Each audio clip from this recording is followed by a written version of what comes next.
بسم الله الرحمن الرحيم الحمد لله كما ينبغي جلال وجه عظيم سلطانه والصلاة والسلام على نبينا محمد وآله أما بعد ये आदाब नबविया है आदाब नबविया जो 27 हिस्सो हूंदो 27 हिस्सो हूंदो इहो आहे ज़ुल्म जे बारे में ज़ुल्म इंसान ज़ुल्म करे थो पंहिंजे पाण सां अलाह जे हक़ में पंहिंजे जान जे हक़ में पंहिंजे ॿियनि ओसे पासे माण्हुनि जे हक़ में पंहिंजे इंसानियत जे हक़ में जानवरनि जे हक़ में ज़ुल्म तमामु शइ मक़ीत आहे। अलाह सही क़ुर में चए थो इन्नी हर्रमतु ज़ुल्म अला नफ़्सी या इबादी इन्नी हर्रमतु ज़ुल्म अला नफ़्सी वजअलतुहु बैनकुम मुहर्रमन फला तज़ालमू।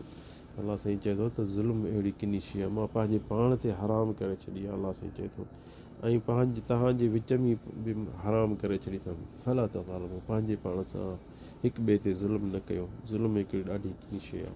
आदाब नबवी में असीं हर अदब नबवी सिखूं था, हर शइ नबी करीम झले थो उन खां असीं इहो नबी करीम सल्लल्लाहु अलैहि वसल्लम हदीसुनि में ॾाढियूं ज़िक्र करे थो त ज़ुल्म जेको आहे ॾाढो किनो शइ आहे। ऐं हिकिड़ी हदीस में आहे चए थो अज़ुल्म ज़ुलुमातुन यौमल क़ियामा, जेको ज़ुल्म हिते इंसानु कंदो त उहो क़यामत ॾींहुं ऊंदह में घुमंदो ऊंदह में।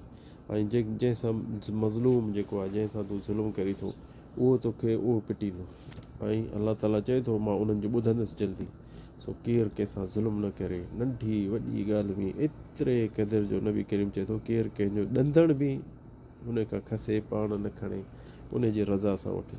केरु कंहिंसां इहो ज़ुल्म न आहे करणु। हदीस जो नस जेको आहे तक़ु ज़ुल्म फ़इन्न ज़ुल्म ज़ुलुमातुन यौमल क़ियामा, ज़ुल्म खां बचो क़यामत ॾींहुं ज़ुल्म जेको आहे ऊंदह में इंसानु केरु चाहींदो त मां बचा। ऐं ॿी हदीस में काफ़ी अचे थो त ज़ुल्म जेको वॾो आहे जेको शिरक आहे, अलाह सां ख़ालिक सां मालिक सां हिकिड़ो शरीक करणु वॾे में वॾो इहो ज़ुल्म आहे जेको अलाह साईं क़ुर में बि ज़िक्र कयो आहे त ज़ुल्म जेको आहे उहो शिरक वॾे में वॾो जेको ॾोह उहो आहे। नबी करीम सल्लल्लाहु अलैहि वसल्लम हदीस ॿी में चए थो इत्तक़ु दअवतल मज़लूम फ़इन्नहा लैस बैनहा व बैन अल्लाह हिजाब।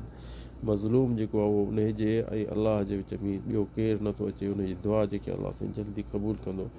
हदीस ॿी में अलाह नबी करीम सल्लल्लाहु अलैहि वसल्लम चए थो इन्न अल्लाह ला युमली लिज़्ज़ालिम हत्ता इज़ा अख़ज़हु लम युफ़्लित। अलाह साईं नबी करीम चए थो त ज़ालिम खे अलाह साईं ॾिघो रसो ॾेई छॾींदो आहे, वरी हले पर जेॾी महिल पकड़ थींदी न पोइ उन खे छॾींदो कोन, पोइ उन खे अलाह साईं कोन छॾींदो। ॾिसंदो त मन मोटे मन तौबा करे पर न जे नथो मोटे पोइ इज़ा अख़ज़ हदीस मुख़्तदिर चए वतईंसि त पोइ अलाह साईं ज़ालिम खे न छॾींदो। ॿी हदीस में आहे त शिरक जेको आहे उहो ज़ुल्म आहे, छो जो अलाह तोखे पैदा कयो आहे ऐं तुंहिंजे पंहिंजे जे लाइ इबादत ऐं पुकारण जे लाइ पैदा कयो आहे ऐं तूं उन सां शरीक थो करे कंहिंखे थो शरीक करी, पीरनि खे वलियनि खे बुज़ुर्गनि खे, ऐं उन्हनि में उमेदूं थो रखी। ऐं अलाह जेको तोखे मथां पैदा करे तोखे रोज़ी ॾिए बि थो उन खे कोन थो करी, उन खे सॾु कोन थो करी, उन ॾे हथ कोन थो मथे खणी पुकारी। ज़ुल्म जेको पंहिंजे पाण में हूंदो आहे, जेको इंसानु पंहिंजे पाण ते ज़ुल्म करे थो त उलमा चवंदा त उहो तौबा सां माफ़ थी थो वञे। इंसानु पंहिंजे पाण सां ज़ुल्म कहिड़ो थो करे, मसलन इबादतुनि में पूरा कोन्हनि, इबादत पूरी सूरी आहे, तिलावत पूरी सूरी आहे, तहजुद कोन थो पढ़े, इहो हिकिड़ो पंहिंजी जान सां ज़ुल्म आहे। पर हिकिड़ो जेको अलाह ॿारनि जो ज़ुल्म आहे उहो उन्हनि खां माफ़ी वठणी पवंदी। सो उहे त छिके हिसाब पंहिंजो वठंदा, त इन जे करे इन जो इंसानु पंहिंजो जेको ॾोह अलाह जे विच में आहे त अलाह साईं गफ़ूर रहीम उन खां माफ़ी वठंदो त तौबा कंदो त माफ़ थी थो वञे। पर जेको ख़ालिक ऐं मख़लूक जेको आहे उन जे विच में उहो अलाह साईं चवंदो भाउ उन्हनि खां वञी माफ़ी वठो, उन्हनि जो ॾोह कयो अथई।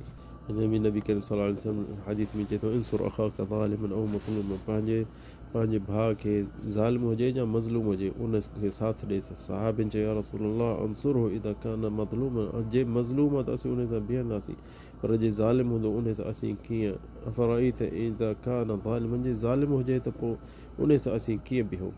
त नबी करीम सल्लल्लाहु अलैहि वसल्लम चयो त अंसुरहु क़ाल तहजुर अलैहि तमनअ, उन पंहिंजे माइट खे दोस्त खे क़रीब खे उन खे ज़ुल्म करण खां झलींदे त इहो उन जे लाइ हिकिड़ी नुसरत आहे, उन जे लाइ हिकिड़ी बचा आहे। तंहिंजे करे असांखे ज़ुल्म हर जेका मज़लूम सां बीह सघूं था उन सां बि हुजे, उन सां नथा बीह सघूं जेको ज़ालिम आहे उन सां उन जो पासो वठी उनखे चओ बसि ज़ुल्म न कर, इहो तुंहिंजे लाइ बचा आहे हिकिड़ो इंसानु। इहो बि नबी करीम असांखे फ़रमायो त इन जो बि संभाल कयो।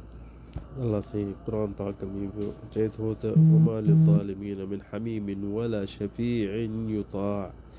इहो अल्लाह ताला क़ुरान में चए थो हमीम वला नसीर, ॿी जॻह ते अल्लाह ताला वमा लिज़ालिमीन मिन नसीर। हू पहिरियां जेका आयत सूरत गाफ़िर 18 आयत, ॿी जेकी आहे वमा लिज़ालिमीन मिन नसीर सूरत अल हज 71। ऐं इन में ॾिसो अल्लाह साईं बि झले थो त ज़ुल्म खां बचो, ज़ुल्म न कयो। इंसानु जेको ज़ुल्म कंदो उहो एतिरो पंहिंजे पाण खे फासाईंदो वेंदो, विछड़ंदो वेंदो। तो इंसानु कोशिशि करे ज़ुल्म खां बचे। ज़ुल्म जेको आहे ॾाढी किनी शइ आहे। पंहिंजे पाण सां जेको ज़ुल्म अल्लाह साईं उहो अल्लाह साईं माफ़ु करे सघे थो, पर इहो जेको तूं इंसाननि खां वठी जीत जड़नि ताईं ज़ुल्म कंदे, इहो अल्लाह साईं कोन छॾींदी। अल्लाह साईं उन्हनि खे हक़ु वठी ॾींदो। खणी कुकड़ हुजे, ॿिली हुजे, छा बि हुजे, त उन्हनि सां ज़ुल्म कंदे पाणी न ॾींदा आहिनि, खाधो न ॾींदा आहिनि। ॾिसी थो त तुंहिंजे विचड़ में आहिनि इहे माल पतो अथई, उनखे बुख थो ॾियनि, इहो ज़ुल्म आहे।